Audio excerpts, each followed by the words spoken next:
La vida en los cenotes. Ella es bioespeleóloga, taxónoma, espeleolobusa, es curadora del Museo de Historia Natural de Hungría. Estamos con la doctora Dorothy Angyal. Buenos días, saludos a todos. Ella regresó al campus de CISAL de la Unidad Multidisciplinaria de Docencia e Investigación de la UNAM para estudiar ecosistemas de cenotes como miembro de un grupo de investigación. Actualmente pasa por sus estudios postdoctorales. Doctora, ¿qué son los cenotes? El término cenote proviene de la palabra maya, tzonot, que significa caverna con agua. Los cenotes son estructuras geomorfológicas típicos en la península de Yucatán. Prácticamente son dolinas con agua que en muchos casos están conectados con pasajes de cuevas sumergidas.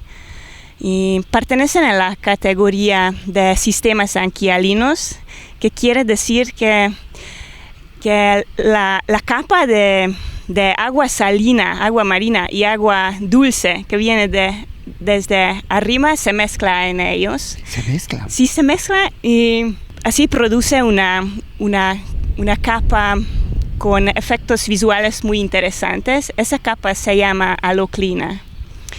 Y solo en el estado de Yucatán hay más que 3,000 cenotes. Y la mayoría de ellos son totalmente desconocidas en el punto de vista zoológico. Los cenotes que están aquí en esta zona son muy diferentes que están que los del Caribe mexicano. Sí, que los del Caribe. ¿Por qué son diferentes? Sí, porque aquí son más profundos, porque se encuentran lejos, a varios metros de la costa. Por eso son muy profundas y están llenos más o menos con agua dulce, principalmente con agua dulce. Pero los que se abren cerca de la costa en el Caribe son pocos profundos, pero muy extendidos, y la haloclina ya se encuentra en ellos en poco profundidad. ¿Nos puede repetir qué es la haloclina? Sí, la haloclina es la interfase entre el agua salada y agua dulce que produce unos efectos visuales muy interesantes. Por ejemplo, bucear en esa capa es un challenge, es un poquito difícil, te pierdes un poquito la visibilidad. Es muy importante tener la línea de vida, no perderlo.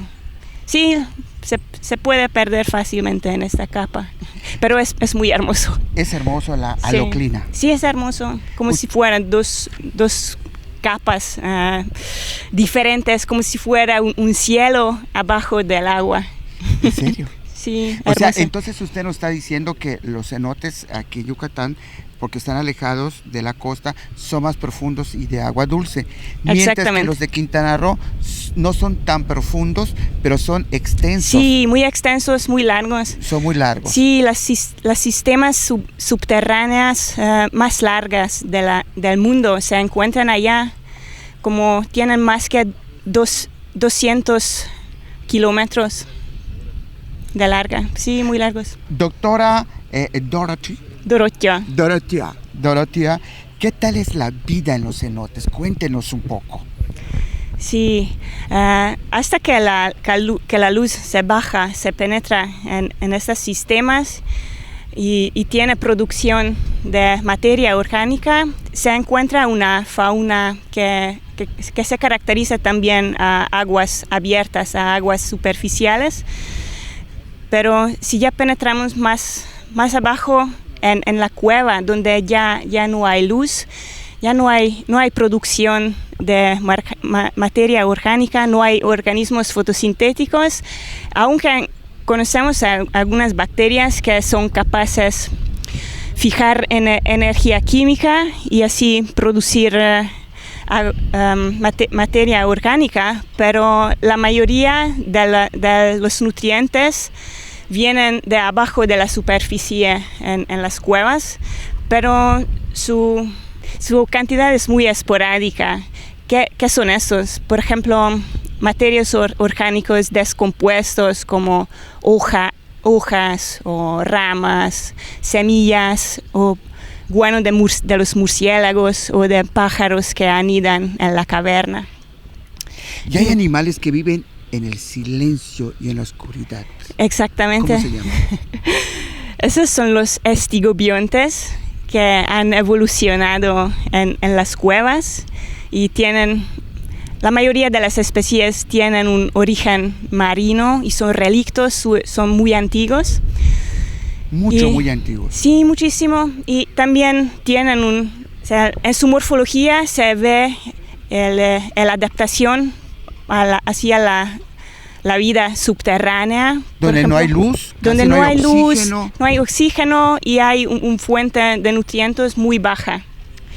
O sea, estos animales son capaces de sobrevivir un muy largo periodo de hambre. Tienen una larga vida útil. Producen críos, producen pocos críos, pero más grandes que sus parientes de la superficie. Y su morfología es muy interesante, que son resistentes. Sí, exactamente, son sin ojos, son ciegos y sin pigmentación. Cabe aclarar que son ciegos porque no hay luz. Sí, exactamente. Y pigmentación porque tampoco hay luz. Así es. Y en vez se desarrollaron otras estructuras, ¿no? para captar. Estructuras se desarrollaron. Sí, esos son sensores para captar las señales mecánicos y químicos. Tienen apéndices extremadamente alargados, por ejemplo, que contienen estas, se llama papilas o así sensores para capturar las señales mecánicos y químicos. Nos vamos a un corte comercial y regresamos. Nos encontramos aquí en Cizal, Yucatán, y estamos hablando sobre esa vida que hay en los cenotes y que la científica sí conoce y nos los está diciendo. Regresamos.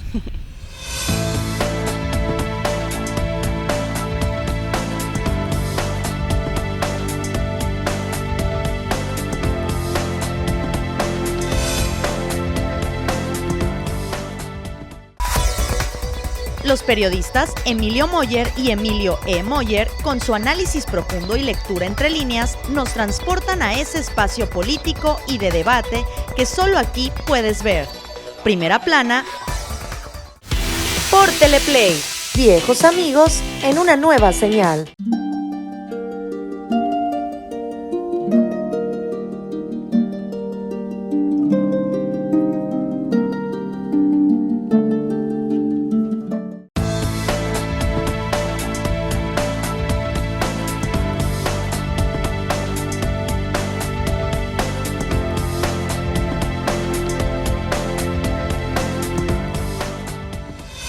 Gracias por acompañarnos en este programa Acceso Directo, y estamos conversando sobre la vida en los cenotes con la doctora Dorothy Angial, quien ella pertenece al campus de Cizal de la Unidad Multidisciplinaria de Docencia e Investigación Cizal, Yucatán.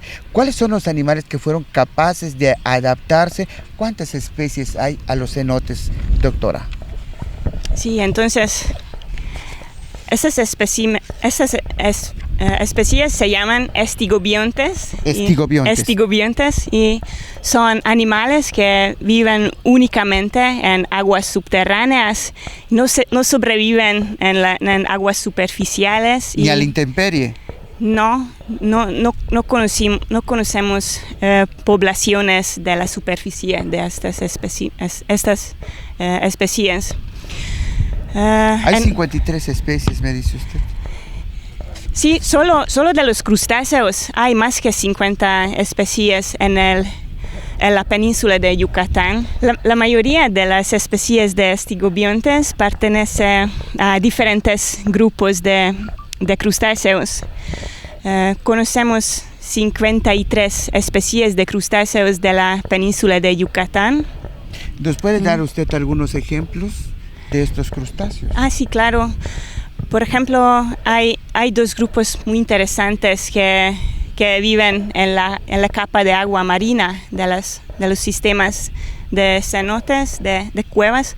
Uno se llama remipedios. Esos crustáceos tienen una apariencia vermiforme, con numerosas patas, con la misma forma, como si fueran remos de un barco. Por eso el nombre de remipedios. Sí, así es. Son primitivos. Sí, esos son los crustáceos más primitivos que conocemos, que existen en el mundo. Producen un veneno. Así es. Esos también son los únicos que usan veneno para la caza. Por eso son también muy, muy únicos. Y normalmente nadan en aguas densas, en su dorso hacia abajo. Hay otro grupo que es muy interesante, los termosvenáceos. Son criaturas pequeñas de 5 milímetros y se distingue de todos los otros crustáceos que desarrollan sus crías en un marsupio dorsal. Es algo único. Acá hay uno, doctora, que se llama la zarigüeya. Usted nos distingue de su marsupio de este. Sí, es algo análogo del marsupio de los mamíferos. No, el dorso quiere decir que es la espalda de su madre, y los otros crustáceos que pertenecen en el grupo peracárido, todos tienen un marsupio, pero ventral, que en ese marsupio hay los huevos de los crustáceos y se desarrollan en un ambiente protegido. ¿Qué debemos saber de los anfípodos? Sí, los anfípodos es un orden de crustáceos con pequeño tamaño que rara vez supera los 10 milímetros. Hay cerca de 8.000 especies en el mundo. Se encuentra en varios tipos de aguas marinas y dulces, y también en aguas subterráneas. Se caracteriza que tienen una forma comprimida lateralmente, y también se caracteriza por la ausencia de un caparazón external. Y aquí en el estado de Yucatán, en la península de Yucatán, antes conocimos como 7 especies de anfípodos estigobiontes, y el año pasado descubrimos y describimos una nueva especie en cenotes y cuevas asociadas del estado de Yucatán. O sea, quiere decir que usted descubrió una nueva especie. ¿Es su hija? Sí, como si fuera mi hija. Háblenos un poquito de esta especie que usted descubrió. Sí, es un anfípodo frágil, transparente y muy elegante, y tiene apéndices extremadamente alargados. Y los primeros especímenes, los que se basa en descripción, encontramos en 4 cenotes, en Abalá, Jomún y Humán, durante expediciones de espelobuceos. Y durante las inmersiones nos dimos cuenta este animal que no habíamos visto antes, y tampoco lo reconocimos de la literatura. Y sacamos algunas muestras y los investigamos su morfología y lo comparamos con otras especies relativas. Y mientras descubrimos algunas estructuras sensoriales muy interesantes que sirven para captar las señales químicos y mecánicos, y luego obtuvimos secuencias de ADN de las muestras y determinamos el código de barras genético de la nueva especie. Luego obtuvimos más informaciones de sus relaciones de linaje, y La nueva especie se nombramos Mayabequelia troglomorpha y en su nombre troglomorpha se refiere al alto nivel de adaptación a la vida subterránea. Ok, regresamos de un corte comercial y vamos a hablar de esta nueva especie.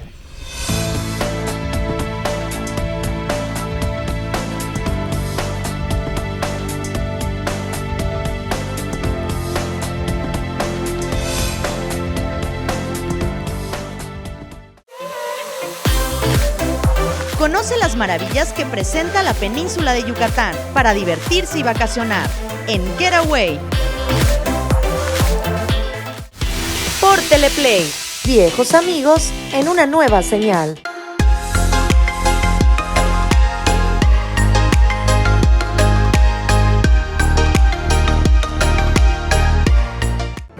Las noticias más importantes de nuestra entidad con información actualizada y veraz. Solo las encontrarás con Freddy Heredia en Yucatán es Noticia por Teleplay. Viejos amigos en una nueva señal.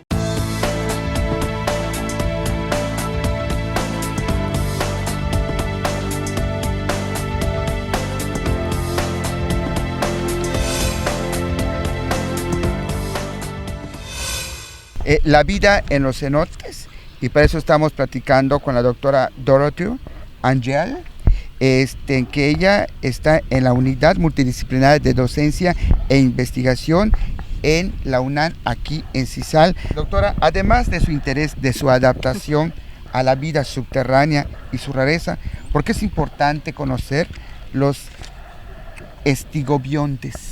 Son súper importantes en el mantenimiento de la salud de las aguas subterráneas a través de la purificación del agua y tienen un papel enorme en la biodegradación de contaminantes antropogénicos y el consumo de biomasa microbiana y la eliminación de los patógenos y además a través de su consumo de materiales orgánicos y su excreción de materiales orgánicos cultivan y controlan el biofilm.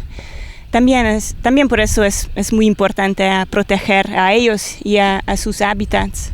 Y lamentablemente los ecosistemas de cenotes en la península de Yucatán están en peligro por la contaminación debido a las crecientes actividades urbanas, rurales, agriculturales y turísticas. ¿Qué puede hacer su grupo de investigación para mejorar la situación? Seguimos recopilando datos biológicos y químicos sobre estos ecosistemas vulnerables y tratamos de comprender mejor su función.